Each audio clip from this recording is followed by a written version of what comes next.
This year, the law doesn't serve any real purpose other than to make it harder for thousands of Missourians to vote. Voter ID bills themselves are serious and extremely detrimental, form of disenfranchisement. And in reality, we should be hoping and pushing for 100% voter participation and turnout. The number of people that usually turn out in a Missouri election, a big Missouri election, a general election with big people on the ballot, hovers around somewhere between 50 and 60%. We should be seeking to increase that turnout and have more voters turn out, not less. We've already talked a little bit about the cost of the bill. It's exorbitant. I imagine that the state could use that money for much greater purposes like education or maybe mental health services. From a legal standpoint, voter ID laws impose unconstitutional burdens on the right to vote, likely violating the Equal Protection Clause of the U.S. Constitution and the Voting Rights Act by imposing unnecessary burdens on low-income and minority populations.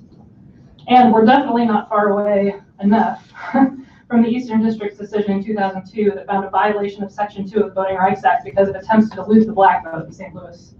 Not to mention that asking people to basically swear they're too poor to afford an ID is a form of intimidation based in humiliation that harkens back to the Jim Crow era. Lastly, there's a distinct lack of evidence of voter fraud. Most cases that arise are found to be administrative or data entry errors. I appreciate that there's this elusive system that people seem to be scared of when it comes to voter fraud, but in reality, there hasn't been a prosecution for voter fraud in Missouri since probably, I don't know, before the 1950s, but there have been multiple cases against the state government for disenfranchising voters. The ACLU itself has brought many of those cases, and I can actually point to specific people, unlike proponents seem to be able to do. There was Emmanuel Aziz, who was a former musician and registered voter. He was stricken with multiple sclerosis and confined to a wheelchair. His ID expired, and obtaining a new state identification would have been both physically and financially difficult for him. Patrick Hitchens was a college student at a private university here in Missouri. He possessed an out-of-state driver's license and a student ID from St. Louis University. He wouldn't be able to vote in this election either, or this past either. And Maria Sapp was a naturalized citizen and a registered voter who had difficulty renewing her driver's license because officials were questioning her Russian birth certificate. So those are people that are actual examples of disenfranchisement in the state of Missouri. Examples of voter fraud in the state of Missouri are clearly lacking. So we recommend that you oppose this bill and protect the right to vote for Missourians. Thank you. Any questions of this witness? Ms. Newman? Madam Chair, wish to inquire? Thank you so much for being here, Sarah. We appreciate your testimony. And just one quick question for you. Do you see an intent behind this bill? I don't know if I see an intent behind this bill. I think, as previous opponents have stated, these bills generally come from one political party. I think that they are aimed at suppressing the vote, and I think that voter suppression is meant to benefit that political party. But we should be focusing on expanded voting, not diluting it. Thank you. Mr. Kidd. I admit I'm new here, but I haven't seen any intent. What do you base that on? I've been a member of this party now for this group for 3 weeks, and no one's been in my office and declaring any kind of intent. What are you basing that intent on? I guess I base the intent on the long history now that we have seen. I don't care about history. What are you basing the intent on today in this group? I'm talking about the intent of voter ID laws in general. Okay, but she asked you specifically if it was about this legislative body. I don't think she did. Do you see any intent from this legislative body? And what proof do you have of that? I see intent in the bill, which is what Representative Dogan asked me. I can tell you there's no intent that I've seen from this legislative body to disenfranchise voters. Thank you. Any other questions of this witness? Thank you very much. Thank you. Please leave your witness form on the desk. Anyone else here to testify against the bill? Madam Chair, members of the committee, my name is Jay Hardenbrook, and I'm here as the Associate State Director for Advocacy with AARP, or ARP, as I'm sure many of you know it. We're an organization, a social change organization with a membership of just under 800,000 members in the state of Missouri.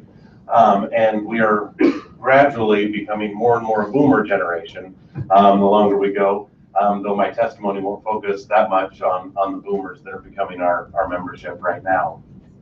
I will say, however, that whether it's the boomer generation or the greatest generation, all of our members believe that the right to vote is a very sacred thing. I think you would be hard pressed to find any elected official who doesn't think that the majority of our power comes from the amount of our membership that votes.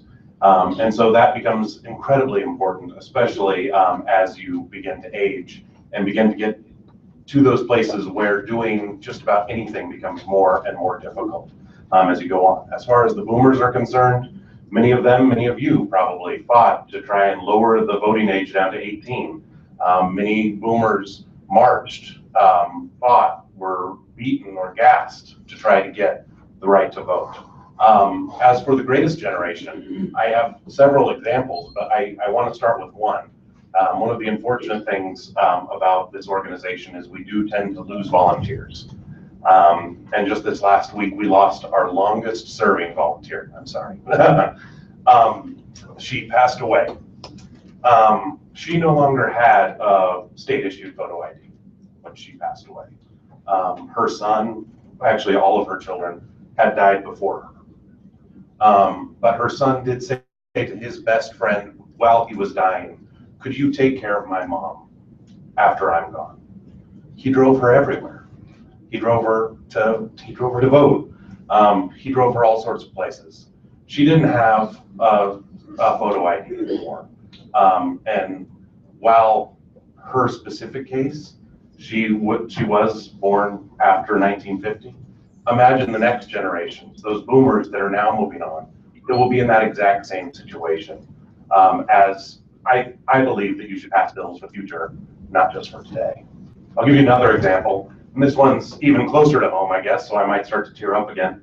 My grandmother, she is no longer physically capable of driving. She wasn't able to come to my wedding this last year. She's not able to go more than a few blocks away from the assisted living facility that she lives in. She can't fly. My uncle, her son, has to do all of her banking for her. So she doesn't have to cash a check. She doesn't have to fly on an airplane. Those are not things that are important to her, but I tell you, there are things that are important to her, and she's not dead yet. Every week, she still goes to church. Every election, she still votes.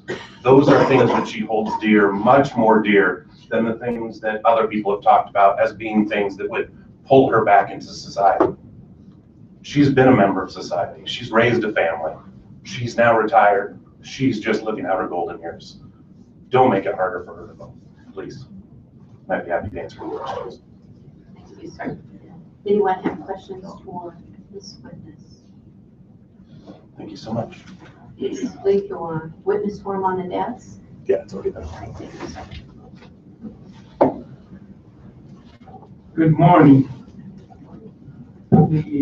My name is Adolphus Pruitt.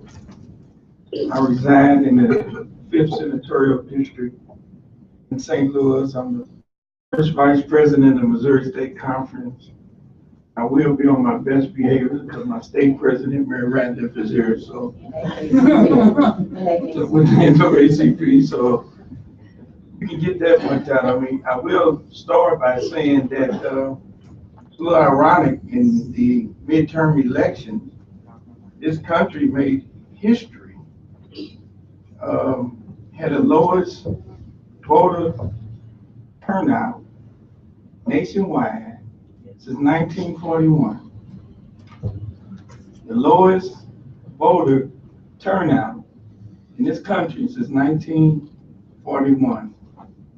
And yet, here we are today talking about issues that would, I guess, contribute. As a matter of fact, I would love to be able to proclaim that the voter ID laws across the nation was primarily responsible for such a low turnout by suppressing the vote, but I would be, maybe be lying, probably be wrong, but it would be no more different than some of the testimony in support of that bill that I've heard today. I'm from St. Louis. I've heard my good representative reach back and talk about some stats and some reports that date back over a decade ago, but failed to inform the members of this committee that an outcome of that was federal election oversight of that election board for any number of years, and that I would think that they're as good as anybody else in the state, if not better, in addressing the issues that was cited in that report, and the failure to inform you that this event happened and that corrective action was done and put in place and was successful, and the feds have signed off on it. It just makes you wonder when we talk about intent. When you bring up that stuff and not bring up this total history, I would think that talks to intent to some degree. The things about the bill that raised the most questions for me was on page 2, on line 20, when it talks about documentation, and it says, which is it's interesting, it says the document has to be issued by the United States or the state of Missouri. If you attend a state university, and of course you get a break in tuition if you live here and attend a state university, and the state university issues you a state university ID, isn't that being issued by the state of Missouri?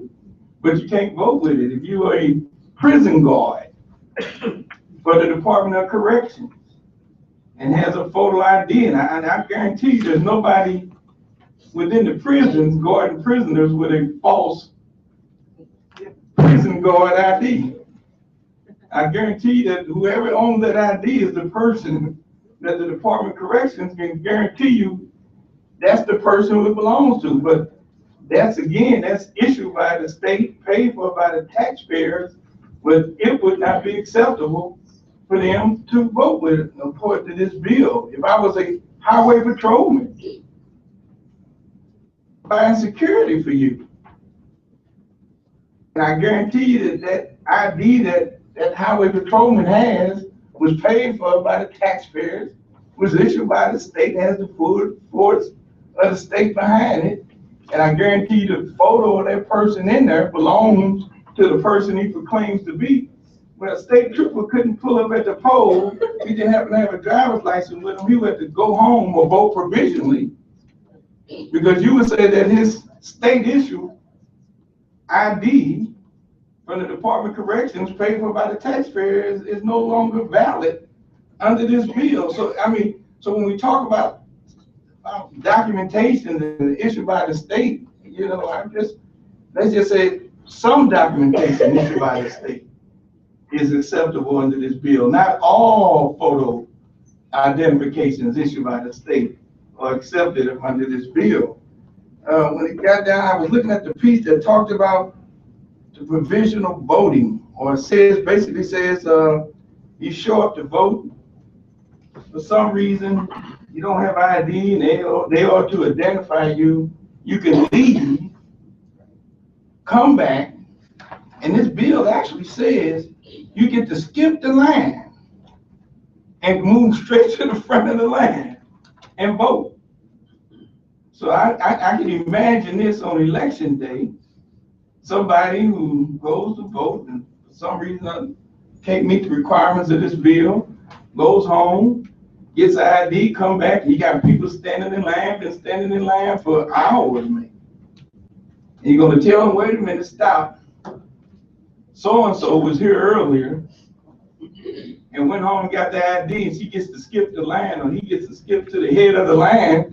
But even worse, it doesn't require that they document who came in, who had to leave, and go get the ID and come back and get the skip. So I can actually say, well, hey, I was in there earlier. You wouldn't let me vote. I went home and got my ID. I want to skip the line. Who's going to verify that? It doesn't require any record keeping as relates to that. So, it's stuff like that. And then the thing that really, there's one other piece that got me, and I thought, and it's been said, is an intent for every eligible voter to be able to cast a ballot and it provides that the state will have these mobile identification machines that would provide free IDs for people, but restricts it to seniors. So, okay, now I don't have an ID. I want one. There's a state, I'm a taxpayer. There's a machine or a van that I pay for that is down the street giving out free IDs that I'm entitled to, but because I was not a senior, I could not walk out my house to that van and get the ID that this bill says I'm entitled to because of some age restriction or something else. That's what this bill does. That's what it says. That's exactly, which means that in essence, I'm this theory that I want every legitimate person who has a right to vote to get an ID and vote, except for if it's the van that I pay for with my tax dollars that happens to be parked down the street or across the street or in front of my house. I couldn't take advantage of it. So it's these sort of things that raises the heckles on my neck as relates to intent, as relates to who is disenfranchised by this bill, as relates to all that. And then let me close by saying this. I find one thing more unusual than anything, because I keep looking at the poverty level in the state of Missouri. And I keep looking at these numbers, and I look at them because I always have to remind myself that there is a group of Missourians who live harder in this state than anybody else, that have more barriers, more obstacles, more issues to deal with in order to be a good Missourian than anybody else. And I look at these numbers where you look at number of Black and Hispanic children living in families with no parent that has a full-time job, 129,000 households. In Missouri, number of Black and Hispanic children living below 200% of poverty, 177,000 in Missouri. And so we have these debates and we create legislation to, I guess, protect their rights, as we claim, and to give them more access to the freedoms that the state constitution, national constitution guarantees them.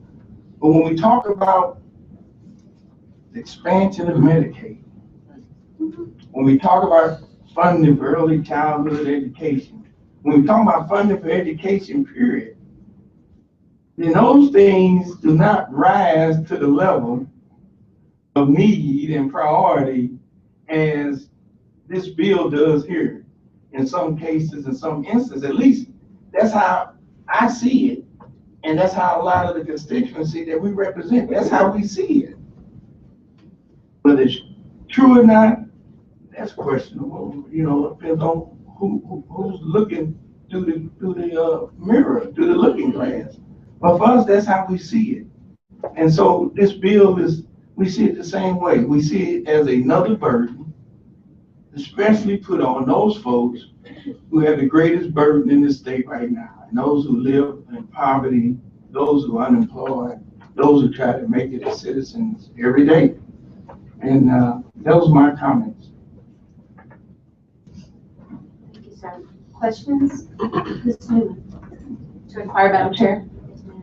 Mr. Pruitt, thank you very much for testifying. I know you've been here several years in a row, on this identical legislation.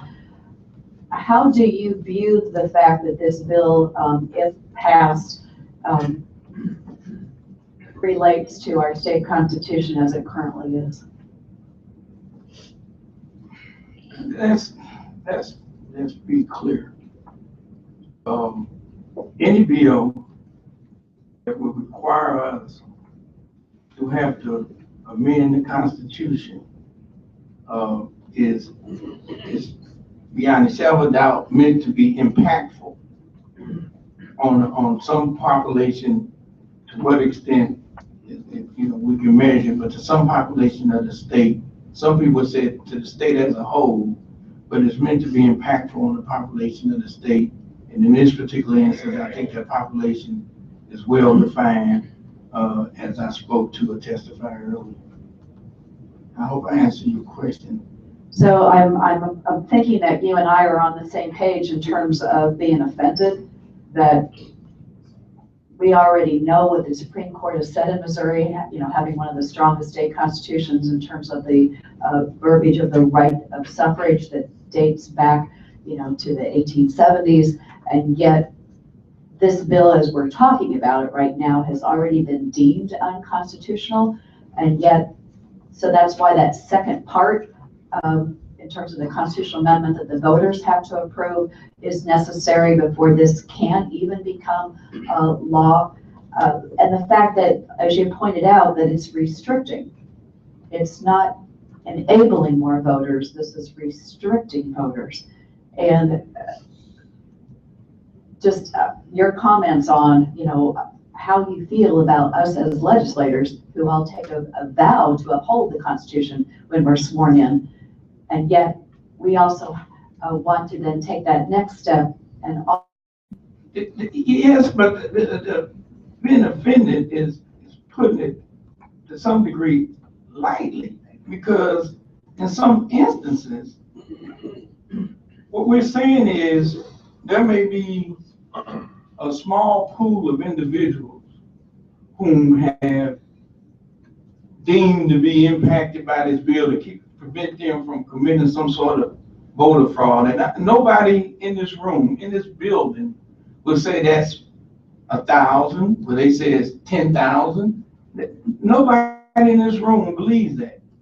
But to the same degree, nobody really questions the fact that those who will be impacted adversely or disenfranchised will be in the tens of thousands.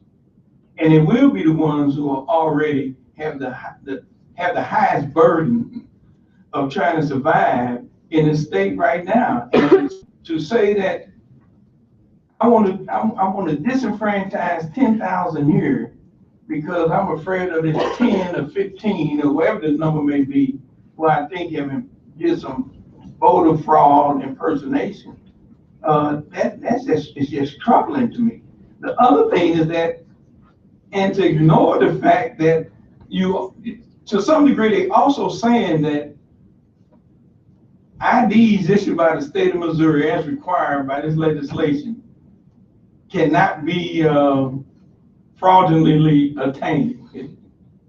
That the person who wishes to vote fraudulently and impersonate somebody does not have the ability to acquire a fake Missouri ID to do that.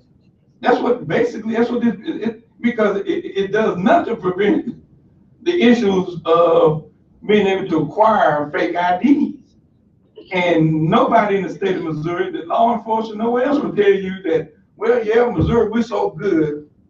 Our driver's license, our state IDs, nobody has ever been able to come up with a fake one and use it in the state of Missouri. No member of your body could make that statement. No department of the state could make that statement.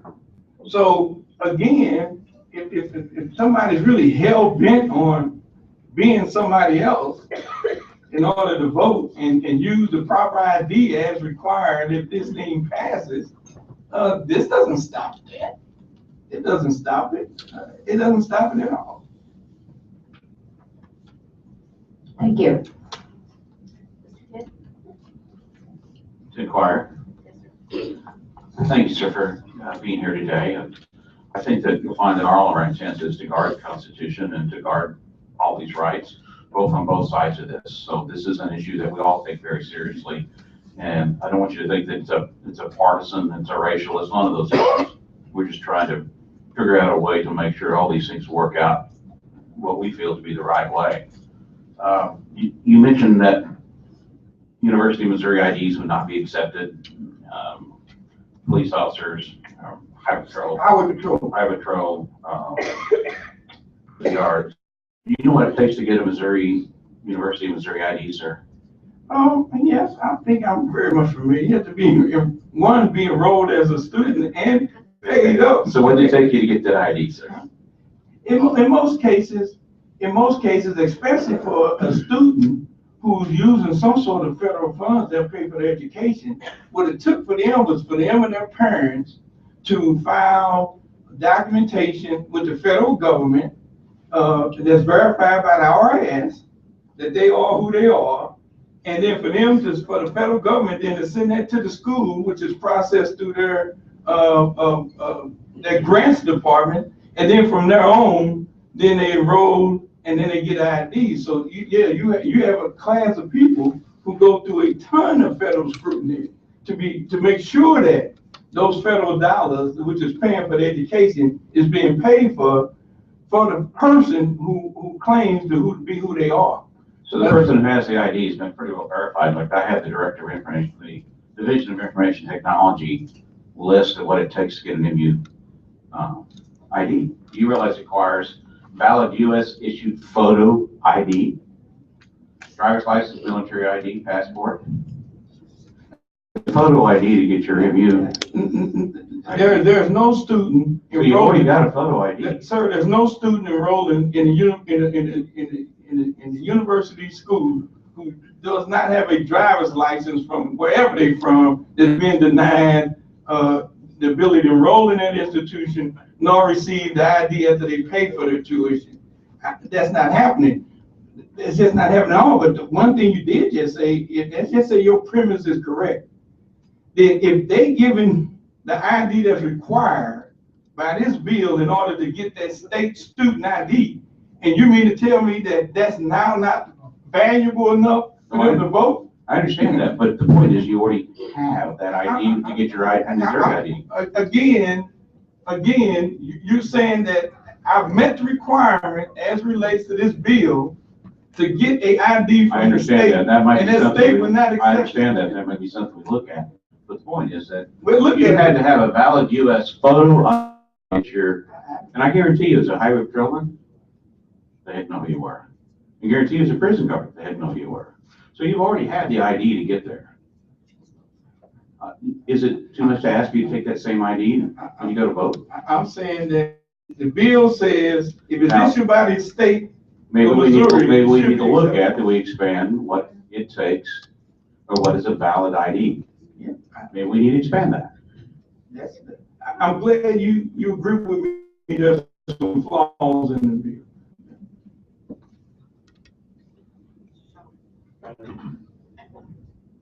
May I inquire, please?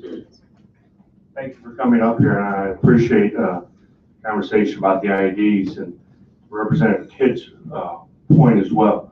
I have a state ID here that I was issued after an election here, which very much means I'm a Missouri citizen. I don't think it's so much a question of whether we're a citizen of the state of Missouri, but it's where we actually reside.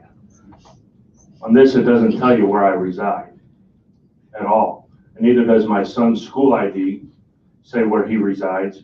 There's 4 different districts that they cover our school district where he's able to vote.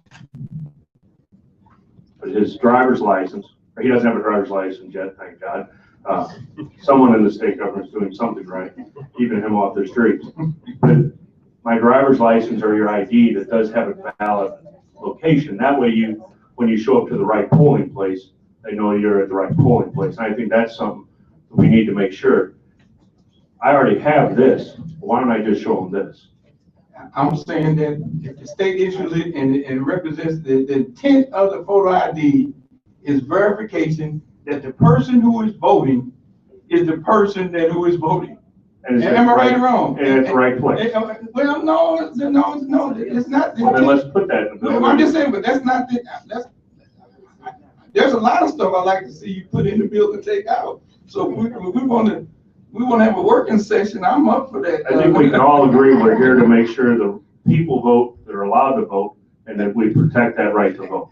And I agree with you 100% with the footnote that, and we don't disenfranchise anybody who has that right by coming up with rules and regulations that prevent it. Nor do we disenfranchise someone from the right to vote when somebody's already taken that right from them. So I think we have to be very careful when we talk about disenfranchising Because if you vote in my spot, then or if you voted illegally or without proper voting records, you've taken my vote, you've nullified my vote. Well, if you show up and somebody. Just like my wife did on an issue this year, she took care of my vote because she voted against me, If you or voted show, opposite of me. if you show up and somebody has already voted for you, just vote provisionally and then go to the election board and show them your ID, and then they're gonna count your vote instead of the other.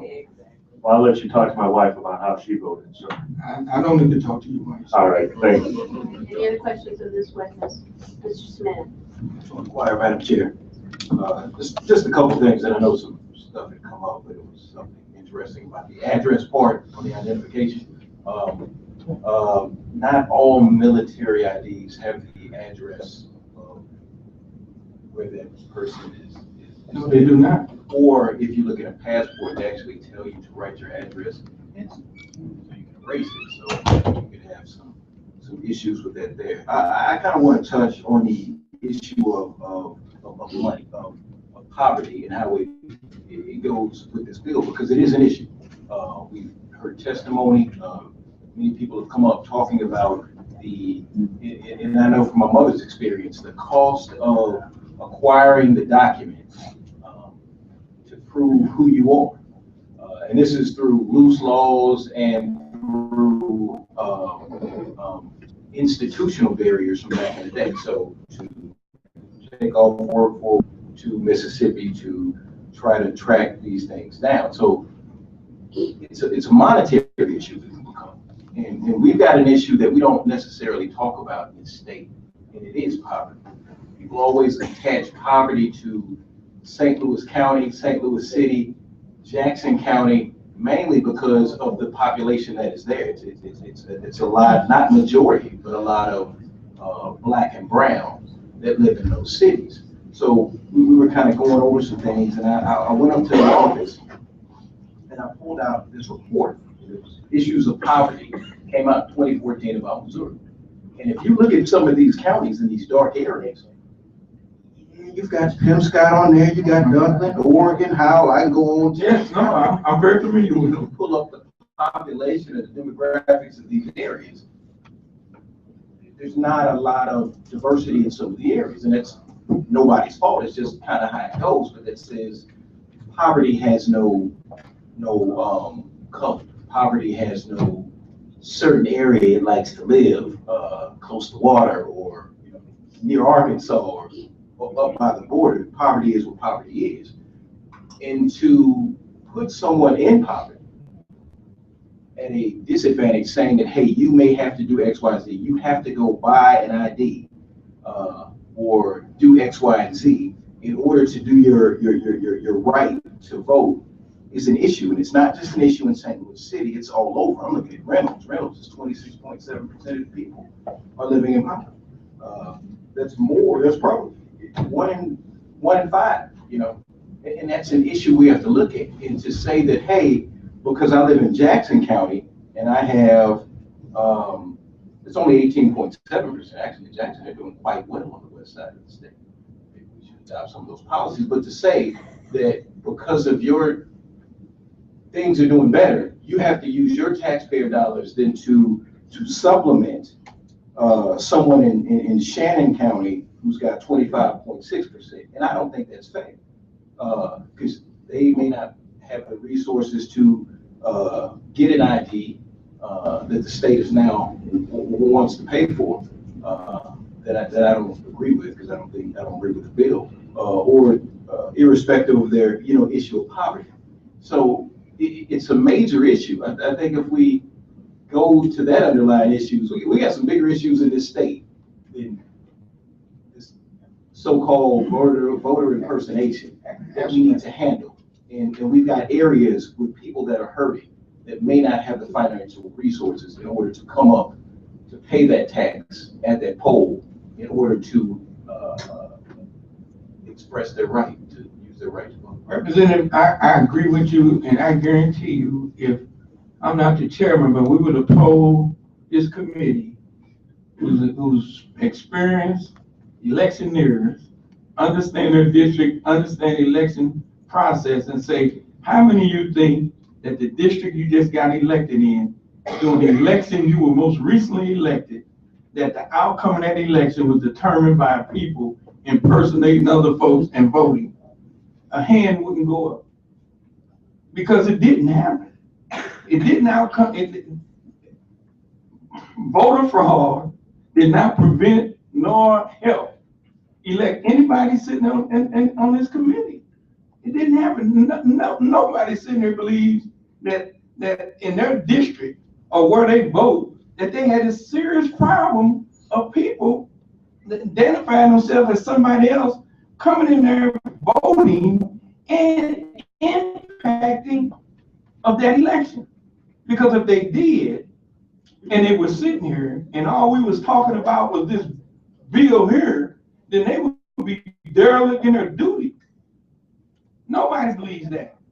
Nobody. Because it hasn't happened. It hasn't happened. I agree. I think poverty should be what we're looking at and taking into consideration when we're doing, trying to propose constitutional changes and changes of the law, which require someone to pay for something in order to vote. And that's the issue. Money is the issue. Yep. So thank you for your remarks, and thank you, Madam Chair. Anyone else? Inquire. I want to get you on the record here. I want to ask a question. You're saying that in the legislature, we shouldn't worry about laws that don't truly have an impact on the state of Missouri if no one's really bothered by it. Is that what you're saying? No, what I said is that You said if it didn't impact the elections, that we shouldn't worry about it. That no one was impacted, that no election contest would have changed if we would have had this. I'm saying there's a finite number of pieces of legislation that would pass and be enacted in this body in each session. And I'm saying it should be balanced by those things that are most critical needs to the states and to this state and Missourians than those who are of less critical need. And I'm saying that this issue is a less critical need about as relates to poverty, as relates to the type IDs, as relates to everything across the board in this state. And if you want to sit here and say that this is more important than everything else that this body, both in the House and the Senate, is going to be deliberating over the next session, then again, you're derelict in your duty. So you're, number one, you're backtracking on your statement that this law, if we would implement it, would not change any election. This wouldn't change anything. What I said was, in the election in which you were last elected, do you feel that the outcome of that election was impacted by people voting fraudulently versus using absentee ballots, voting as somebody else? Do you think the election that you participated in was impacted in any way by voter fraud? So as long as no one's impacted, we should have the minimal amount of laws as necessary on the books for elections. Sir, I need you to vote for some other things than this. Okay. I'm on the elections committee. I'm not on the budget committee. I'm not on public safety. You know, they direct the bills that we hear to this committee. I'm here this morning listening to testimony on a photo ID bill. I don't disagree with you. There are probably more important things in the state of Missouri, but we're here listening to this bill, and we're trying to come up with a better approach. So you're gonna listen to 500 something bills been introduced. My understanding is if I don't take, you're not gonna act on all of them. We better grab a Snickers because we're gonna be here a while. Yeah. So I'm confused on what you're saying, what you're trying to prove to me that it's not. You're trying to say that this is not important for us to have this conversation. Is that what you're trying to say? I'm saying that there is an issue of people acquiring IDs fraudulently in the state of Missouri. I don't see a bill on that. I'm just saying, I don't see a bill on that. I'm saying. What about fraudulently obtaining utility bills or bank statements, those type of things? I don't have the expertise on that. Give me a month, I'll go back and look at it. We can have that discussion. So you don't think this bill takes care of people voting via utility bill or bank statement? I think this bill does exactly what everybody prior to me has testified that they think are adverse outcomes as relates to this bill. I agree with with all of them. And I think that what this bill would do is a burden on those folks who are gonna be impacted the most by it. And I think the folks who are gonna, this bill is gonna fix those folks who are acting out in accordance to what this bill is trying to fix. I think that's a handful, if any, versus the ones who are gonna be impacted negatively is gonna be in the thousands. And I'm saying there has to be a balance. We're not perfect. We're not gonna fix everything with legislation. We're not gonna stop all crime. We're not gonna stop all fraud. But there are some we should concentrate on, and we should do it in a way where we don't disenfranchise more for the sake of trying to take out the few. Okay, gentlemen, we're starting to repeat ourselves. Yes, we are. So, moving on. Any other questions for Mr. Pruitt? All right, thank you. Mr. Thank you, Pruitt. Madam Please Chair. leave your witness it's okay. testimony. And ladies and gentlemen, we only have 20 more minutes for this bill. So let's keep it to a minimum what we're going to say. Let's not repeat ourselves. Hi, I am Reverend Dr. Cassandra Gould, pastor of Quinn Chapel AME Church here in Jefferson City, also a member of Missouri Faith Voices. Just came to say a couple of things that are not repetitive. One of my greatest moments in this state, being born in the state of Alabama during the civil rights movement, having my mother there on the bridge Bloody Sunday in Selma, fighting for people like me, people of African-American heritage to have the right to vote. One of my proudest moments was turning 18 in the city of St. Louis at Southwest High School, and my guidance counselor came and registered me to vote right in my classroom. And going home, where my father got off early from work, thinking that he had to take me to register to vote and to tell him that I was already registered. I heard one of the proponents of this bill say that this bill threatened people who had been in this country for hundreds of years. I too, my family, maybe not voluntarily, but we have been in this country for hundreds of years. And unlike those who may have been here voluntarily, some people in my family died so that I could have the right to vote. Yes, Representative Kidd, I do see intent in this bill.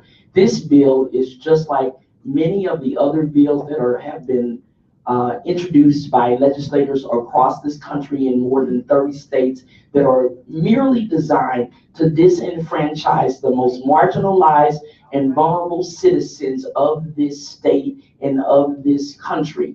I pastor a church in Cole County, not in St. Louis City, not in Jackson County. Every day, on yesterday, I talked to a woman by the name of Nanny. I heard some statistics from St. Louis. I heard one person who possibly stole somebody's letter in the Ozarks. I heard somebody that could not be named in Jackson County. I have some names of people that call the church because they don't have transportation in Cole County in Jefferson City. Public transportation stops at 6 p.m. And so people who want to vote for the last 2 years during elections, whether it was midterm or presidential elections, our church has participated in something called Souls to the Polls, and we have driven people, disenfranchised voters, to the polls. And so on yesterday, Nanny called my church. Nanny is a local woman who has a job that she just got. She has a disability. She does not have an identification, so that when she goes to her job on tomorrow to start, she doesn't have what it takes to sign the W-9 form. Didn't have the money for the ID, and so we had to provide her the money for the ID. Sent someone to take her because of transportation issues. One of the things in the state of Missouri right now, if you have a non-driver's license, your driver, it has to be mailed to you. You can't get it right away. In the provisional ballot, you have 3 days. If I don't have transportation, I need to get transportation. Maybe I work. I probably don't have the kind of job that will let me off to go vote and let me off to go back and get ID. I was born in the state of Alabama.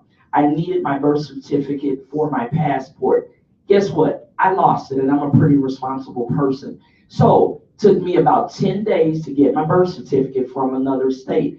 If I am in that gap and needing ID to get that. And so what we're not talking about, I'm hearing a lot of fluff, but looking at this bill in detail, this bill is not just designed to keep people who may be their first time voting. It's also designed to keep people who may have been voting at the same polling place. When I go to my polling place in St. Louis County, where my representative is Stacy Newman, they know my face, and most of the time they say, "Hey, Dr. Gould, come on in. How's it going? How long are you in town this week? Are you in Jefferson City much?" And so oftentimes I just go and sign my name because they know who I am. This bill is actually designed to keep some people who continuously vote from voting.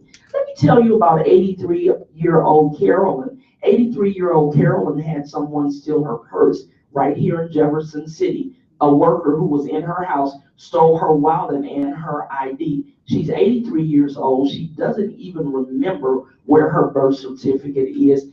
These are the kinds of people that will be impacted by this legislation that is designed to dehumanize. It is designed to erode what people who look like me and others who stood as allies with us fought for, died for, so that we could have the right to vote.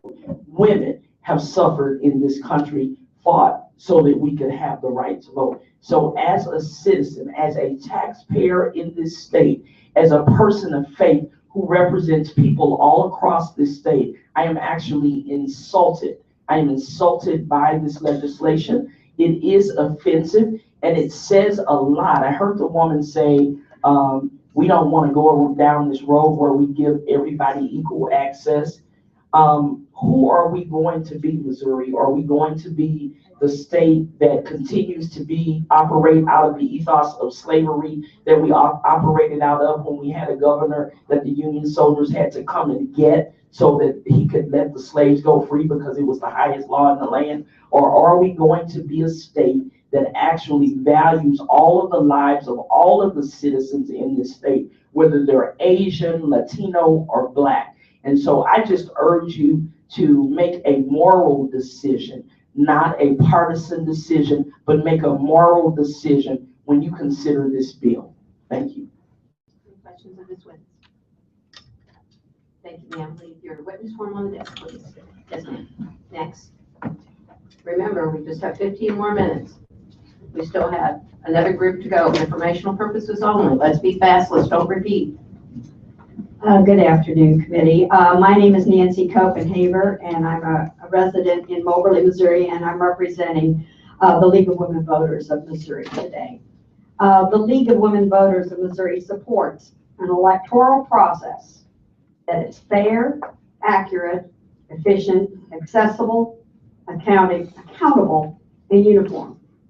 And the League opposes House Bill 30 and HJR 1 because it would make voting more difficult for a number of Missouri citizens who are currently legal voters who successfully cast ballots using the ID methods currently in use, and discourage voters who might have difficulty obtaining photo IDs for a number of reasons. And I must apologize because I did what I would have been very critical of my students for doing. I based my testimony today on the summary of the bill without going back and rereading the bill again. I've done it numerous times in the past, but I failed to do it today. And I do want to point out that the summary is misleading in several instances regarding this bill. But the League does note the attempts by the sponsor of this bill to address many of the objections that we have presented in past years in various iterations of this bill. And the bill this year is somewhat improved, but some of the concerns we still have is that the bill's requirement that fee offices provide at no cost the identification needed still does not address the underlying documents needed, nor does the bill address what documents would be needed to present to obtain the photo ID, as well as setting up an unfunded mandate on the fee offices without providing a mechanism to cover that cost. And the fee offices are no longer state offices as they used to be. They are individually run offices. Allowing an individual to vote by casting a provisional ballot still places an additional burden upon the voter of returning in 3 days, a hindrance which would discourage many voters, requiring them to incur additional costs to validate the ballot that they are entitled to cast, as well as causing additional unnecessary work for county election officials. Making provisional ballots available for all elections presents another set of problems and expense for election officials, because if I'm not wrong, provisional ballots are only used in the general elections, not in all elections. And the use of provisional ballots is not uniform throughout the state, and they are not counted in some cases. We've addressed that, and I know you will probably address that a little bit more in the future. To spend millions of dollars of taxpayer money to solve a problem that does not exist doesn't seem to be financially wise. There's been no evidence of voter fraud that necessitates this move. It serves to discourage universal voting rather than encouraging it, and makes it more difficult for many citizens to exercise their right to vote. And League of Women Voters has, of course, for many years been a proponent. Our primary focus is making sure that we have fair elections and that we encourage all citizens to take a responsible role in their government and vote. Thank you for the opportunity to present this. Any questions? Mr. McGraw. Choir.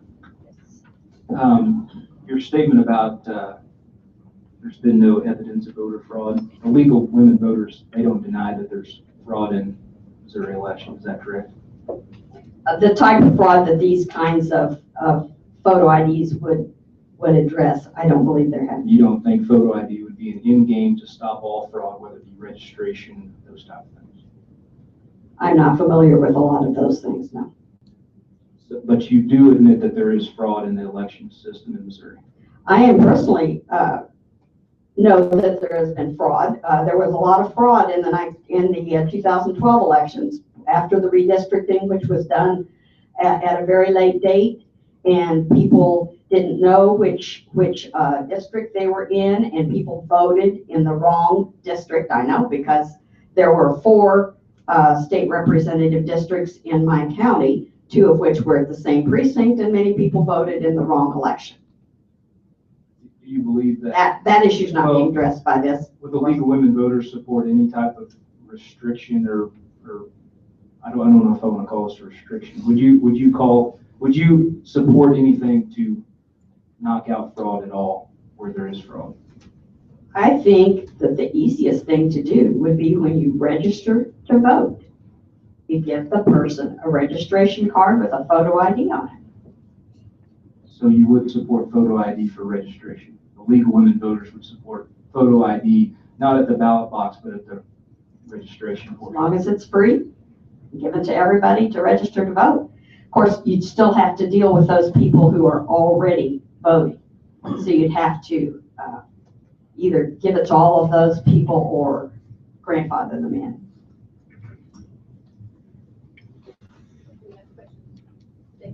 Thank you. I'll leave my testimony here too, along with the. Thanks. Next, please be quick. My name is Wayne Lee. Many of you know me as a disability advocate. I have epilepsy. I haven't driven for nearly 47 years. And before I go any further, let me say for sure that there is fraud any place you look. You're going to find that.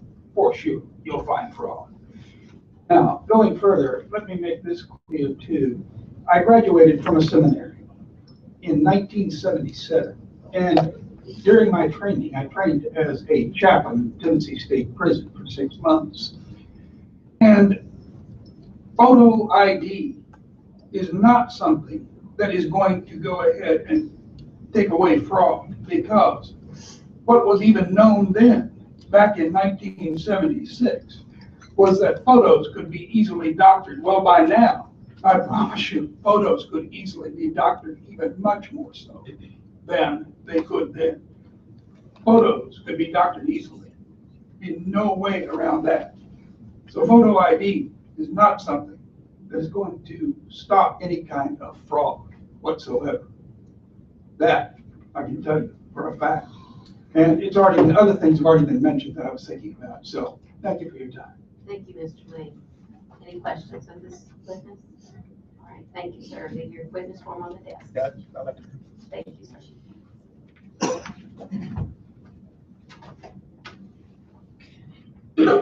I'll make this quick. I'd like to thank the committee for letting me speak today. My name is Farrellyn Hale. I'm a past president of the National Council of Jewish Women, St. Louis section. The National Council of Jewish Women in Missouri would like to go on record opposed to HJR 1 and HB 30. NCJW represents over 5,000 members, volunteers, and supporters who reside in the state of Missouri, and we have over 90,000 members nationwide. We are an organization guided by our national resolutions, which state our endorsement for election laws, policies, and practices that ensure easy and equitable access to the electoral process, and that every vote counts and can be verified. We concur that every person who does cast a ballot should be able to demonstrate that they are who they say they are before voting. Requiring such proof is essential to the success of a democratic system. However, the burden of proof should not be so overwhelming and onerous that it prevents or deters eligible voters from exercising their right to vote. I have other things written down, but it's been covered already, so I'll leave my testimony here. I'd like to just say that NCJW observes firsthand the stresses and difficulties for low-income populations in our work with our Back to School store each year. And we were also aware of these challenges with the elderly population through our White Widow Woman Supporter Adult Community Action Program. These groups will find it especially difficult to procure the documentation required by these new statutes in order to continue to exercise their lawful access to voting. And NCJW is on record against HJR 1 and HB 30, and we urge the members of the committee to vote no. Thank you. Any questions on the witness? Thank you. We appreciate you being here today. Next.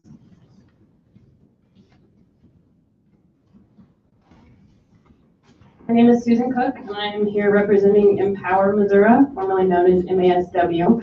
And our executive director, Jeanette Oxford, has some written testimony that I'd like to submit. So I'll keep it short and sweet.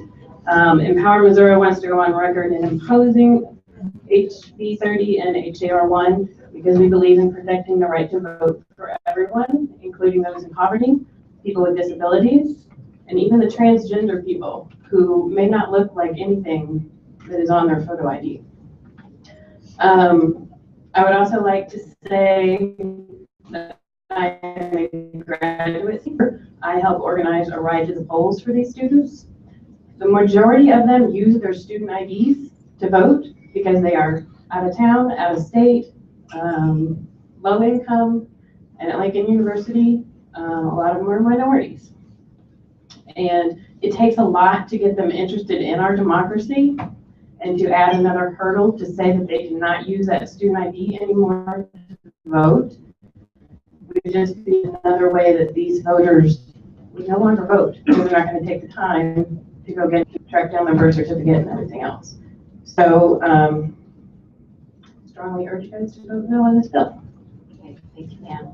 Are there any questions of this witness? Thank you, ma'am. Please leave your witness form on the desk.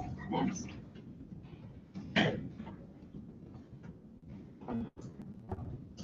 My name is Allison Dreek. I'm a citizen of St. Louis, Missouri. I just wanted to speak today that I am originally not from the state of Missouri. I came here in my 20s as a student, used my student ID at the time to be able to vote. I had chosen not to get a Missouri driver's license. He's originally from just across the river in Illinois, and even though I worked in Missouri, went to University of Missouri, paid taxes in Missouri, as a college student, I moved around so frequently, both between living in the dorms, finding rental places, so on and so forth. So I chose to have my permanent address, which you're legally able to do at any Missouri higher institution,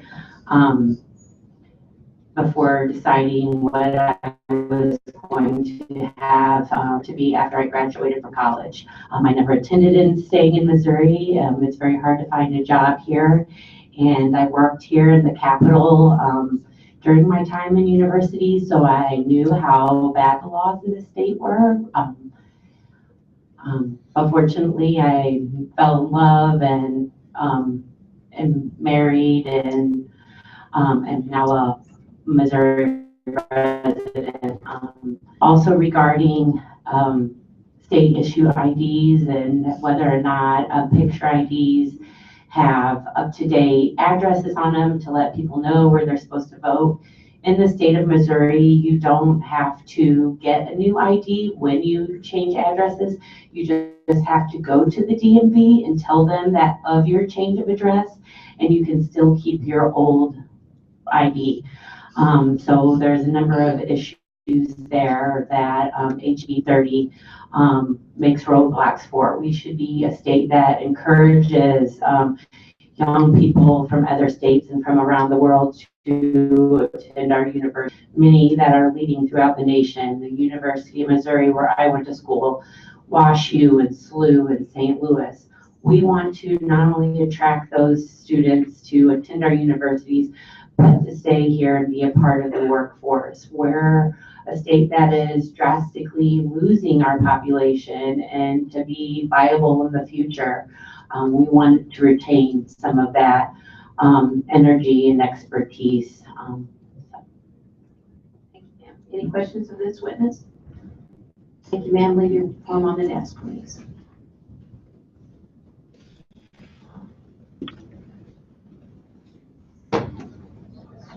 Good morning, I'm Michelle Scott Huffman with the Missouri National Education Association, and we want to go on record today as opposing HB 30 and HJR 1. Our members are public employees that are hired by elected officials in their local areas, and we want to ensure that the possibility continues for as many people as possible to be a part of that process. We are guided also by the Supreme Court decision that has already been mentioned here today that says that bills and measures such as these put undue burden on the free exercise of the right to suffrage of the people. Thank you, ma'am. Any questions? Thank you, ma'am. Please leave your witness form on the desk. Next. Good morning. My name is Jake Olson. I'm the director of the Service Employees International Union State Council of Missouri. Rather than rehash much of the testimony that's already been given, I just wanted to say that we are on record in opposition to this legislation and urge members of this committee to vote no. Thank you, sir, very much. Thank you. Any questions of this witness? Thank you. Leave your form on the desk.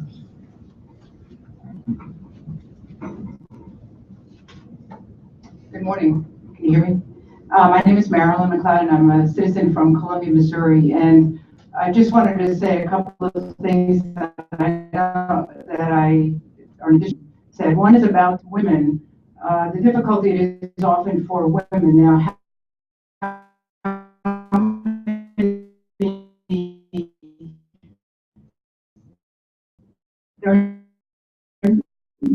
Men in the 4 or 5 sister states never had in my adult life, so the impact on that is serious. And documentation to support an ID in this state if needed. So I think that is something you really need to consider. The other thing I wanted to say is clearly we don't want to have fraud. There should be ways to solve that problem. On the registration card, when you register to vote, there is literally something you have to sign that says if you have put any information on this, it is perjury. And there are serious consequences. If I may, if I register to vote knowing that I am not legally entitled to register, I am committing a Class 1 election offense and may be punished by imprisonment of not more than 5 years or a fine of between $2,500 and $10,000 or both such imprisonment and fine. So it's a pretty serious infraction of the law for any kind of illegal activity with elections and voting. So I just wanted to comment on that. Thank you. Any questions of this witness? Thank you, ma'am. Please leave your witness form on the desk. Thank you. All right. Anyone else want to testify against the bill? All right. Now we're going to take informational purposes only. Please be short if you can. We appreciate you coming today and waiting your turn.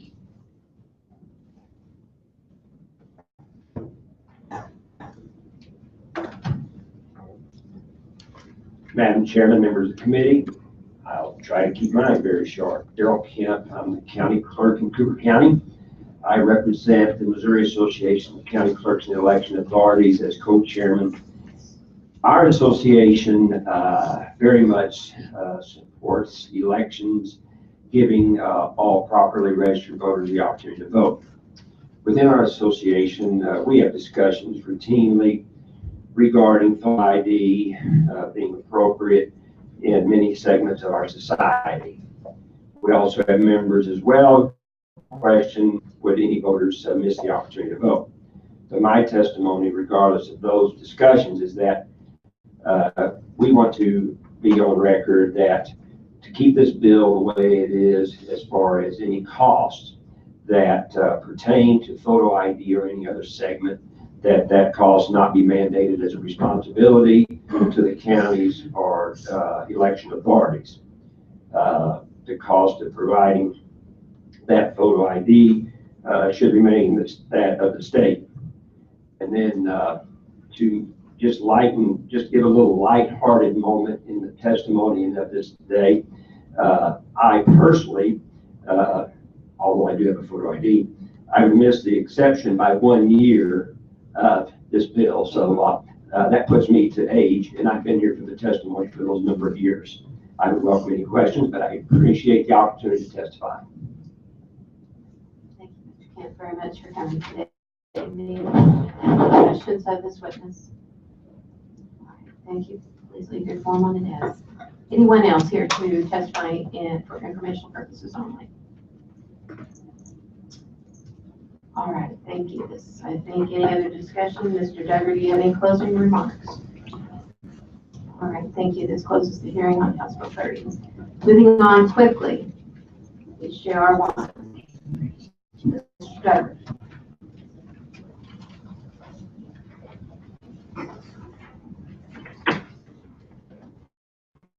Thank you, Madam Chairman. HJR 1 is a constitutional amendment that everybody's been talking about today that has to be in place before the House bill that we just heard would be into effect. So the HJR simply puts before the voters of Missouri an option to require a photo ID for voting purposes.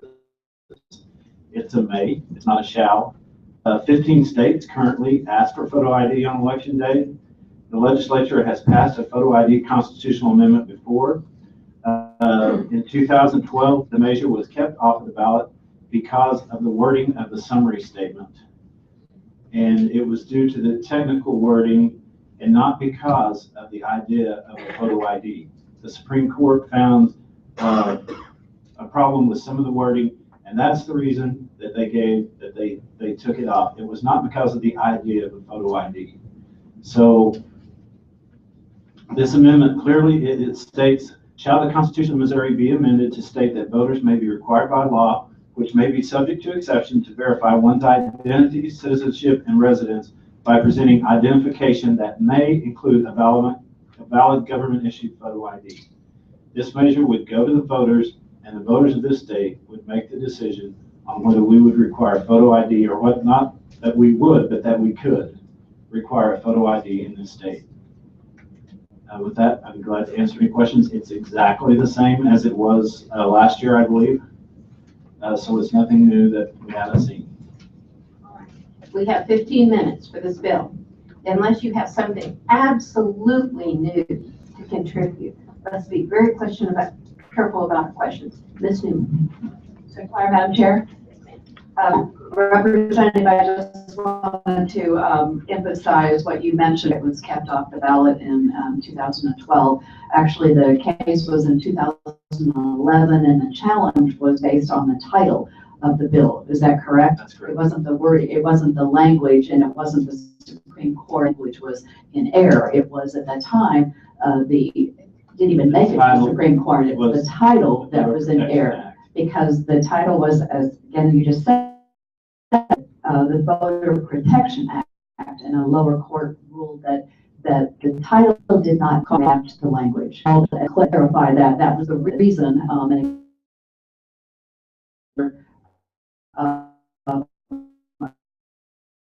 an opportunity again in 2012, 2013, 2014, now 2015, an opportunity. So to actually correct, clear and emphasizing that we have to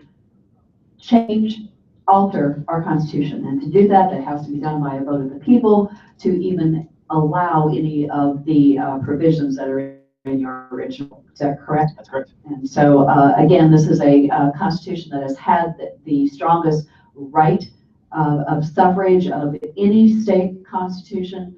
And actually, I think Denise Lieberman pointed out that's been in effect since 1871.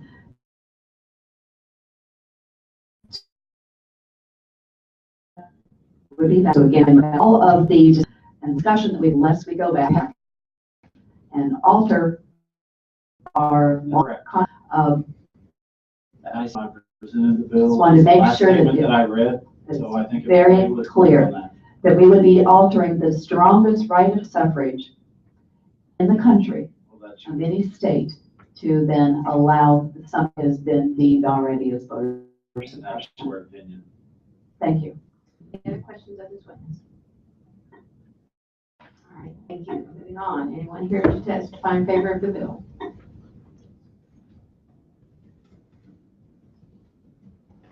Please state the HJR. Short, my name is Jeremy Katie. I'm here with Missouri Alliance for Freedom. Just want to let you know that we do support the HDR 1 and the companion HB 30. Questions of this witness?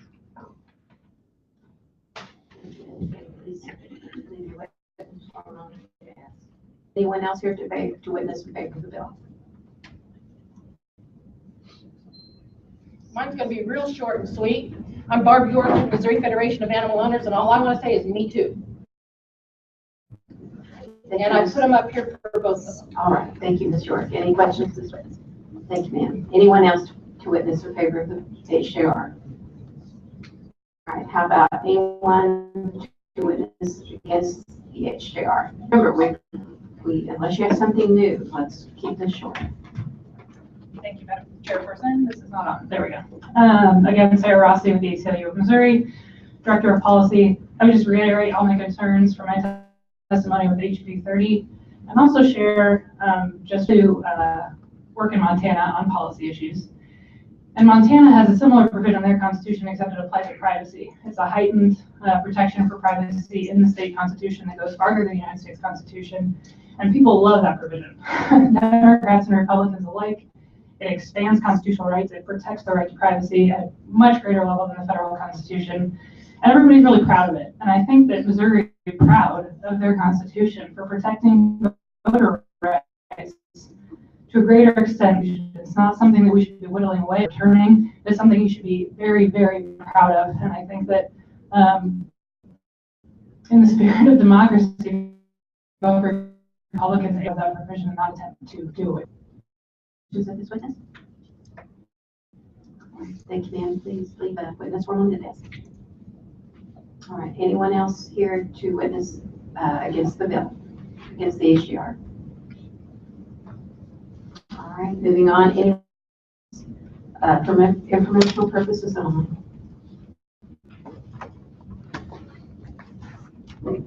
Okay.